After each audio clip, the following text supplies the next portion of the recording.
মানব কল্যাণ এর শিরোনাম আমার দেওয়া নয়।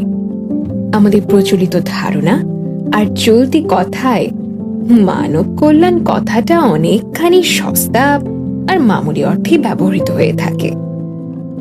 এক মুষ্টি ভিক্ষা দেওয়াকেও আমরা মানব কল্যাণ মনে করে থাকি। মনুষ্যত্ববোধ আর মানব মর্যাদাকে এতে যে ক্ষুণ্ণ করা হয় তা সাধারণত উপলব্ধি করা হয় না। ইসলামের নবী বলেছে, উপরের হাত সবসময় নিচের হাত থেকে শ্রেষ্ঠ। নিচের হাত মানে যে মানুষ হাত পেতে গ্রহণ করে, উপরের হাত মানে দাতা, যে হাত তুলে উপর থেকে অনুগ্রহ বর্ষণ করে।